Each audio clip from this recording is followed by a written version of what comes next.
Good evening प्यारे बच्चों। आज हम आपको कक्षा 12 जीव विज्ञान अध्याय 4 का महत्वपूर्ण प्रश्न बताएंगे और उम्मीद करते हैं प्यारे बच्चों कि आप बोर्ड पेपर की तैयारी अच्छे से कर रहे होंगे और तैयारी करके तैयारी सब विषयों का कर रहे होंगे। और अगला जो चैप्टर, इसका पिछला जो चैप्टर हमने दिया था 1, 2, 3, और उम्मीद करते प्यारे बच्चों आप उसको तैयार कर लिए होंगे। इसके बाद मैंने अध्याय 4 को लेकर के आया है और आपको मैं इसका इंपॉर्टेंट क्वेश्चन बताऊंगा जो इससे बाहर से नहीं आएगा प्यारे बच्चों।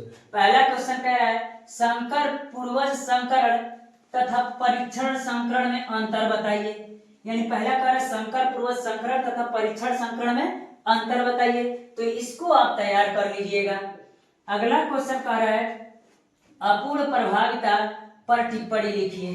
अपूर्ण प्रभाविता किसे कहते हैं? जैसा कि आपने पढ़ा होगा कि मेंडल ने जो नियम दिया था वो पहला नियम प्रभाविता का नियम था और उन्होंने प्रभाविता के नियम में इन्होंने यह कहा था कि जिस पदार्थों के बीच या पौधों के बीच जो गुण प्रभावी होता है वही अपना गुण दिखा पाता है और जो अप्रभावी गुण होता है वो क्या हो जाता है, छिप जाता है। लेकिन इसमें कह रहा है अपूर्ण प्रभाविता, यानी जो प्रभावी गुण होता है वो भी आ जाता, पूर्ण रूप से नहीं होता है, और जो अप्रभावित होता है वो भी पूर्ण रूप से नहीं रहता है।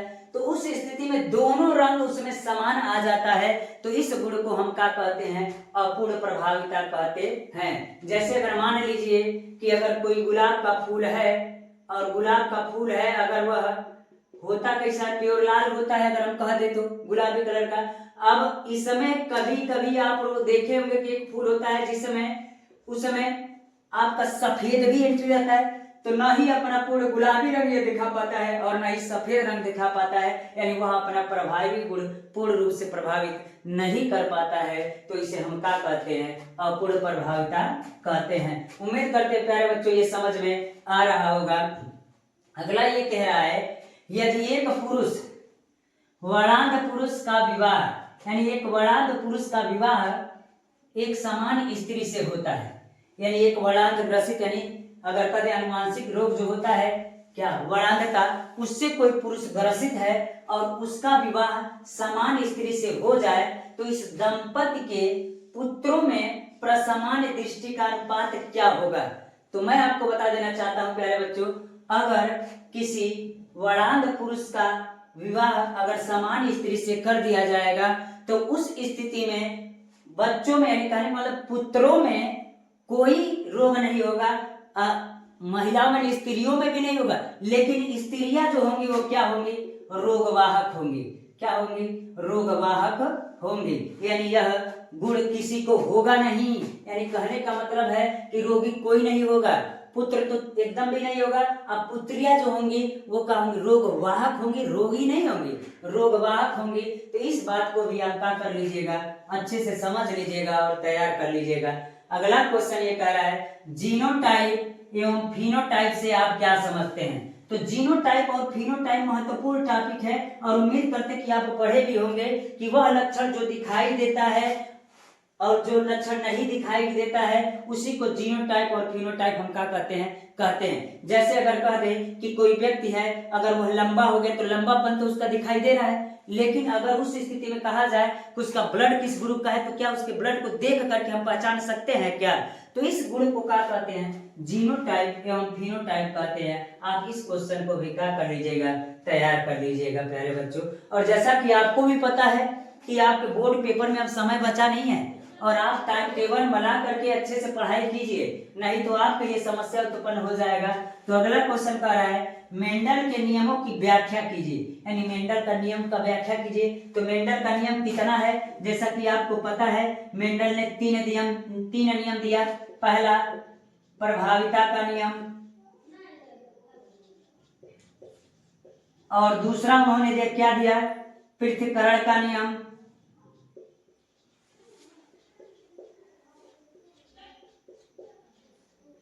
और जो उन्होंने तीसरा नियम दिया वह क्या दिया?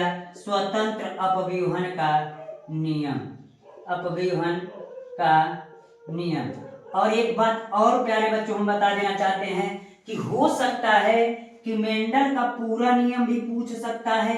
तो क्या जैसे कह रहा मेंडल के नियमों की व्याख्या कीजिए, तो आपको तीनों नियमों का वर्णन करना ही पड़ेगा। प्रभाविता का नियम, पृथक्करण का नियम, स्वतंत्र अपव्यूहन का नियम।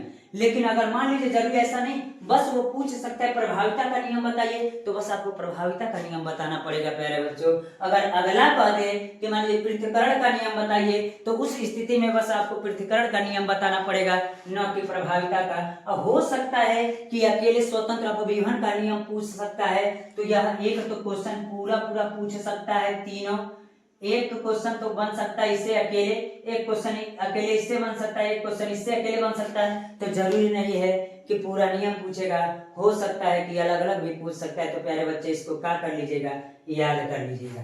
अगला कह रहा है लिंग संलग्न लक्षण से आप क्या समझते हैं? मनुष्यों में किन्हीं दो लिंग संलग्न लक्षणों की वंशागत का रेखाचित्र की सहायता से क्या कीजिए, वर्णन कीजिए। जैसा कि आपको पता है लिंग गुणसूत्रों से होने वाले जो गुण होते हैं ना, उसी को क्या कहते हैं, लिंग संलग्न लक्षण।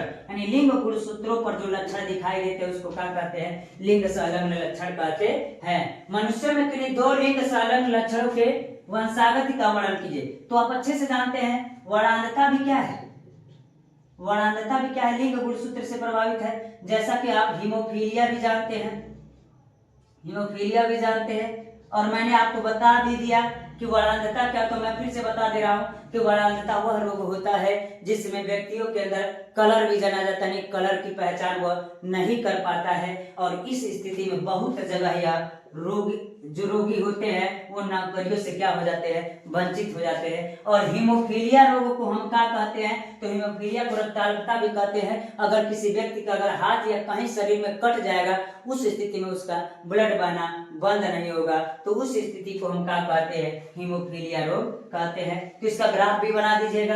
यानी आप अच्छे से लिंग संलग्न लक्षण से भी समझ गए क्या होता है। मनुष्य में किन्हीं दो लिंग संलग्न लक्षणों की वंशागत वर्णन रेखाचित्र की सहायता से कीजिए। रेखाचित्र भी आप बना सकते हैं। आगे चलते हैं प्यारे बच्चों। अगला कह रहा है लिंग निर्धारण क्या होता है, पंछियों तथा मधुमक्खियों में लिंग निर्धारण कीजिए। कि अगर मान लीजिए कि पक्षियों में कैसे होता है, तो पक्षियों में जब होता है तो आपको मैं बता दूं कि लिंग गुणसूत्र अगर नर पंछी रहेगा तो नर पंछी में क्या होता है, जेड होता है। अगर मादा पंछी होती है तो उसमें जेड होता है। यानी हम कह सकते हैं कि इस स्थिति में जो नर पंछी होता है वह उनमें संतान उत्पन्न करने का, नहीं पुत्र होगा कि पुत्री, यानी नर होगा कि मादा, यह क्लियर नहीं करता। ये क्लियर कौन करता है, मादा करता है। इस स्थिति में अब इससे क्या करेंगे, निषेचन कराएंगे इसके शुक्राणु से अंडाणु से। तो किस स्थिति में कैसा बनेगा आप इसको अच्छे से बना सकते हैं और समझ सकते हैं। अगर इसका हम इससे करें तो जेड और इसका फिर से इससे करते तो क्या बनेगा, जेड बनेगा। यानी हम कह सकते हैं कि पंछियों में अगर लिंग निर्धारण किया जाएगा तो उसमें दो प्रकार के गुणसूत्र पाए जाते हैं। नर पंछी में जेड पाया जाता है और मादा पंछी में जेड पाया जाता है। उम्मीद है प्यारे बच्चों समझ में आ रहा होगा। और कह रहा मधुमक्खियों में लिंग निर्धारण कैसे होता है। अब सब लोग सोच रहे होंगे जो मधुमक्खियां होती हैं उनमें भी लिंग निर्धारण होता है, तो उस स्थिति में क्या होता है। तो मैं आपको बता दूं 3 प्रकार की मधुमक्खियां पाई जाती है। पहला कौन, मादा या रानी मधुमक्खी, मादा या रानी मधुमक्खी, ठीक। अगर हम आपसे कहें दूसरा क्या होता है, नर या ड्रोन मधुमक्खी, ठीक।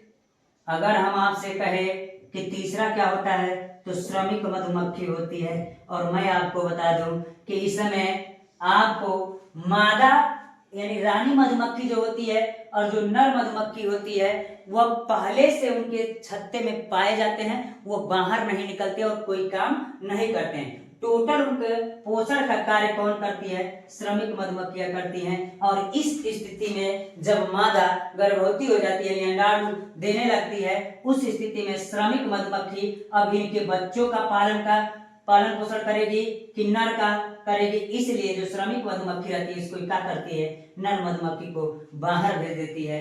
इस प्रकार कह सकते हैं कि जो मादा और नर मधुमक्खी थे कोई कार्य नहीं करते, ये छत्ते के अंदर रहते हैं। सब टोटल काम अगर कह दे तो कौन करते हैं, श्रमिक मधुमक्खी, ठीक ना।